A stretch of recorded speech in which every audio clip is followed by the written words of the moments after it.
Welcome to Turtle Talk. This is Morgan's story and the family's journey. I'm Craig, and I'm Michelle. Welcome. Rehab, the rehab life, the hospitals. It's such a lonely life.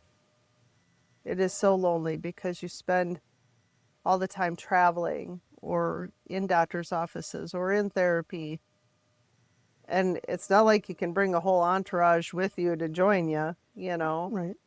And so it's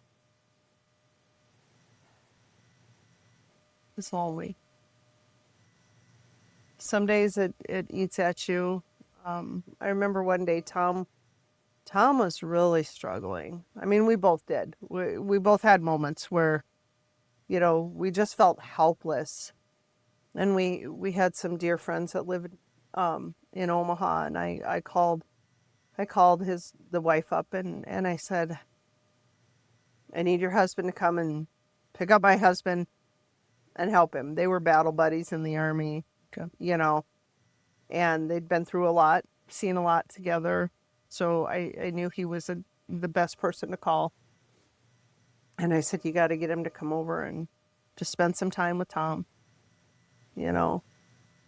And those calls were great because people responded very quickly to our calls for help. My dear friend Elizabeth, she I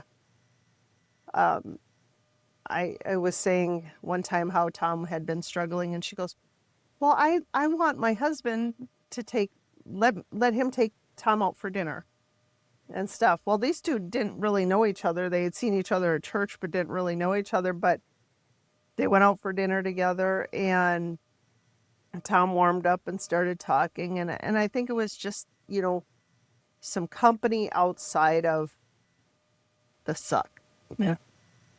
you know? And so, him and Sean had a really good visit.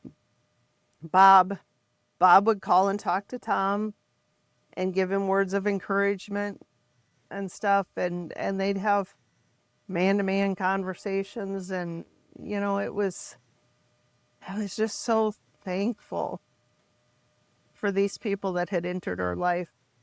A couple phone calls, and lots of people are there to lift us up when we're dragging. It just, and we got a lot of cards. People would send cards. I tell you what, I never understood how a greeting card could be so important to people, but when you're in this hundreds of miles from home, living in a stranger's house, and living in a hospital, and just a greeting card with a handwritten note, heck, even a handwritten note on a scratchy piece of paper in an envelope, it didn't matter. However it came, those really, really, really, really got us through, a lot of the struggles. And the disappointment of Morgan not getting her instant miracle. Boy, that took a few weeks to recover from. See how much of the wind was taken out of your sails from that. A lot. Yeah. We so wanted her to be healed. There was a lot of time when Tom and I sat there and we said, is she paying for our sins? For the things we had done wrong? You know, um, did I not pray hard enough? Did I not ask for the right things? What in my life can I plead for God's forgiveness for? What did I do? Is there something I missed? Did I not ask for forgiveness for something? Is that why she's not being healed? Is she being punished for things that I did? Is she being punished for things that she did? There's a lot that goes through your head. And thoughts can sometimes be pretty dangerous. You know? Scariest place I know is in my own head. For me, that was Yeah. You know, and that was hard because you blame yourself. How did my child end up here? You know, why didn't she get her miracle? What else do I have to do? You know? And it just made me think back to sitting in the parking lot in the hospital where I'm just pleading with God to just save her, take me, just save her. Don't let her die. You know? Well, he didn't let her die. So he did provide, but not the way I wanted, right? You know? So it was a bumpy couple weeks afterwards. But through it though, we were talking with Father Velez and we were talking with Deacon Jack, and out of it came this beautiful friendship with both of them. You know, and just because he came and left didn't mean that the prayer stopped. Right. Or the desire for her to be miraculously healed stopped. You know, um, it was a pretty gloomy time. But of course, now holidays are going to start coming because we're at the end of September. Mm-hmm. So October's rolling around, and you know, football's going on. Of course, being in Nebraska, you can't be in Nebraska and not be a Cornhusker fan. So go Huskers, right? Depends on who you ask, but understood. But you know, and what I really appreciated about the facility is they did a lot outside of just the day to day. They would bring in like musical entertainment. One day I remember a church group from one of the churches in town came over and performed, and one of their music groups, and it was just such a delightful couple hours. And you know, they had other performers come. Sometimes the Huskers football team or basketball or you know, different sports figures from University of Nebraska would come. That's cool.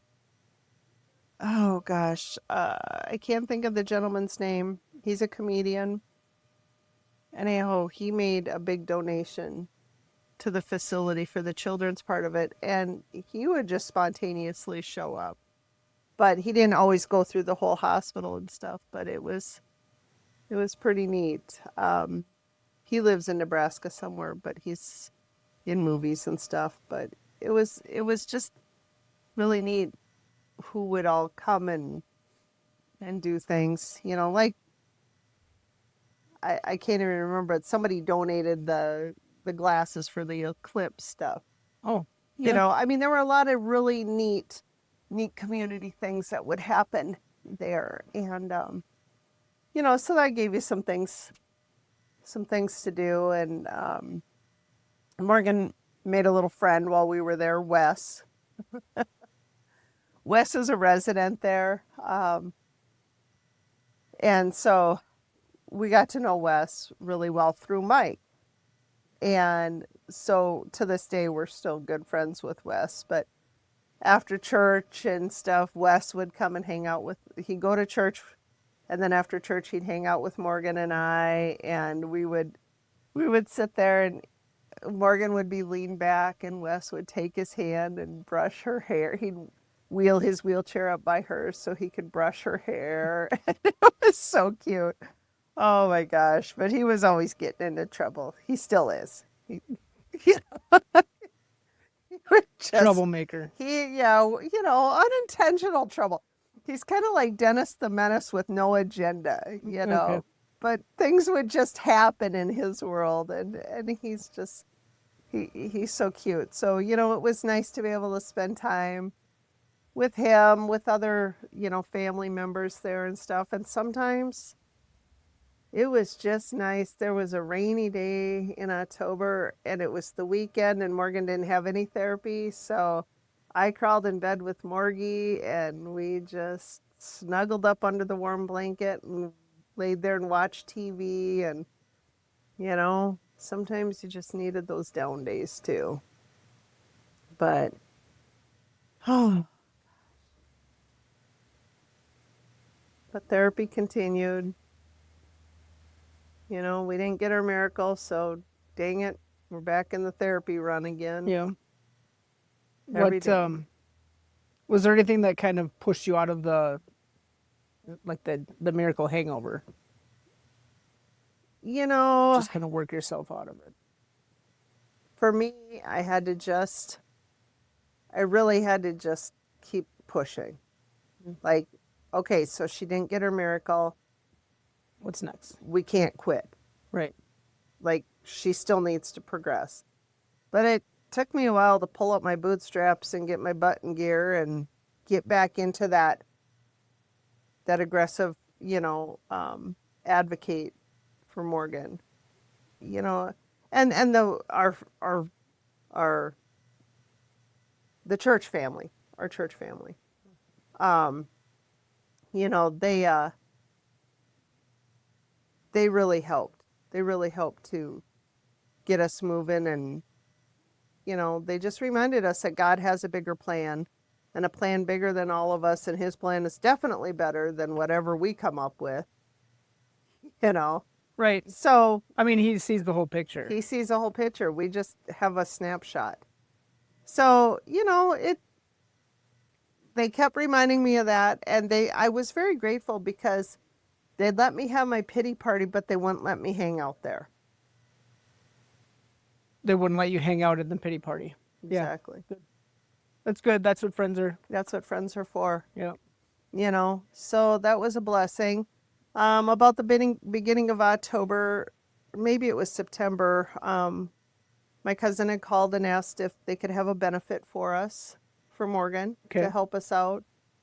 Because now, mind you, during all of this, I worked a little bit in the summer, and Tom was trying to work a little bit, but really not. It just, how do you work and be here with these kids and be there and then be far away for your job? So he had to take a leave of absence. I'm not working because now, I typically took care of all the kids and everything so he could work. It was really a struggle, but I do gotta say, to this day, we still don't know. Um, Once again, it's a God thing, but there was money. Our bills were paid, and there was money for groceries.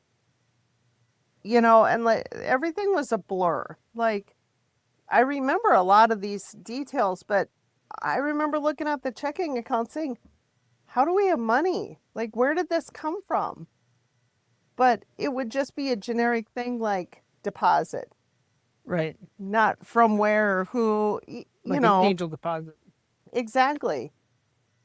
So there were some amazing people in our life, and we don't know who they were, but there was money. People would just go and pay our water bill or just pay our electric bill. It was amazing not to really have to worry or struggle about, oh my gosh. And there was always groceries. Like someone would just, being in a small town, this is what I love about small town is we don't lock our house half the time, you know. Okay, fine, cut it out. Let's not say that. Why not? Well, that's true. We're on public TV. Yeah. Well, this is going out to the world.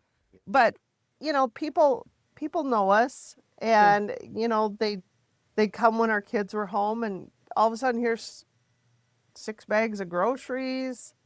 Local farmers dropping off beef and pork from their stock, and it was just, wow.